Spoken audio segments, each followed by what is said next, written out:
ദൈവനാമത്തിന് മഹത്വമുണ്ടാകട്ടെ.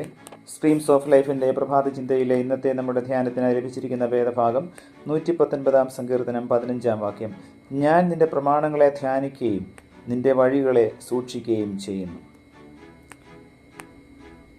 ഒരിക്കൽ ഒരു ദേവത ഒരു പെൺകുട്ടിക്ക് കുറെ വിലയേറിയ മുത്തുകൾ കൊടുത്തു.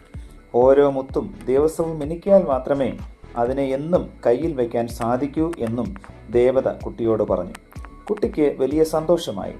ആദ്യത്തെ കുറേ ആഴ്ചകൾ കുട്ടി വളരെ വിശ്വസ്തയോടുകൂടെ ദേവത പറഞ്ഞതുപോലെ തന്നെ ഓരോ മുത്തും മിനുക്കിക്കൊണ്ടിരുന്നു.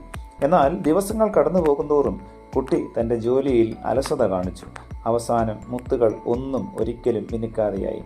വളരെ ദിവസങ്ങൾക്ക് ശേഷം അവ സൂക്ഷിച്ചിരുന്ന പെട്ടി തുറന്നു നോക്കിയപ്പോൾ കണ്ടത് വളരെ ശോഭയോടുകൂടി ഒരിക്കൽ പ്രകാശിച്ചിരുന്നതായ ആ മുത്തുകൾ വെറും കറുത്ത കരിക്കഷ്ണങ്ങളായി മാറിയിരിക്കുന്നു.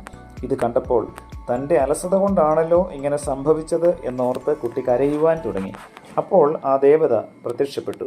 മുത്തുകൾക്ക് പകരം നല്ല മുത്തുപോലെയുള്ള കുറേ പല്ലുകൾ അവൾക്ക് കൊടുത്തു. പഴയതുപോലെ തന്നെ ദിവസവും അവയെ പരിപാലിക്കണം എന്നും അല്ലെങ്കിൽ അവയും ചീത്തയായി പോകുമെന്നും ദേവത കുട്ടിയോട് ഉപദേശമായി പറഞ്ഞു. നമ്മുടെ പല്ലുകൾക്ക് ദിനം പ്രതിയുള്ള പരിപാലനം ആവശ്യമുള്ളതുപോലെ ദൈവം നമുക്ക് നൽകിയിരിക്കുന്ന വിലയേറിയ മുത്തുകളായ തിരുവചനത്തെയും നാം ദിനംതോറും ശ്രദ്ധിക്കണം. വേദപുസ്തകത്തിൽ ഏറ്റവും വിലയേറിയ മുത്തിനെപ്പറ്റി പറഞ്ഞിട്ടുണ്ട്. യേശു കർത്താവ് ക്രൂശിൽ നമുക്ക് വേണ്ടി നേടിത്തന്ന രക്ഷ, ഇതാണ് മനുഷ്യന് ഏറ്റവും വിലപിടിച്ച സ്വത്ത്. ഈ രക്ഷയുടെ സന്തോഷം ദിവസവും മറ്റുള്ളവരെ കൂടെ അറിയിക്കുകയും നാം തന്നെ ആ രക്ഷാജീവിതത്തിൽ കൂടെ മുൻപോട്ട് പോവുകയും ചെയ്യേണ്ടത് അത്യാവശ്യമാണ്. ഈ ദാനവും ഉപയോഗിക്കാതിരുന്നാൽ നഷ്ടപ്പെട്ടു പോകാനിടയുണ്ട്. മാനസാന്തരപ്പെടുമ്പോൾ ആദ്യമുണ്ടാകുന്ന സന്തോഷവും സമാധാനവും ആത്മീയ തീഷ്ണതയും കാലക്രമേണ കുറഞ്ഞ് ഒടുവിൽ തീരെ ഇല്ലാതാകുന്നതായി പലരുടെയും ജീവിതത്തിൽ കണ്ടിട്ടുണ്ട്. അങ്ങനെ ഒരിക്കലും നമുക്ക് സംഭവിക്കരുത്. ദിവസവും ആത്മാർത്ഥതയോടുകൂടെ പ്രാർത്ഥിക്കുകയും പ്രാർത്ഥനയോടെ തിരുവചനം വായിക്കുകയും പഠിക്കുകയും അതിൽ പറഞ്ഞിരിക്കുന്നത് അനുസരിച്ച് ജീവിതം ദിനംതോറും ക്രമപ്പെടുത്തുകയും ചെയ്താൽ നമ്മുടെ ആത്മീയ ജീവിതം പുഷ്ടി പ്രാപിക്കും.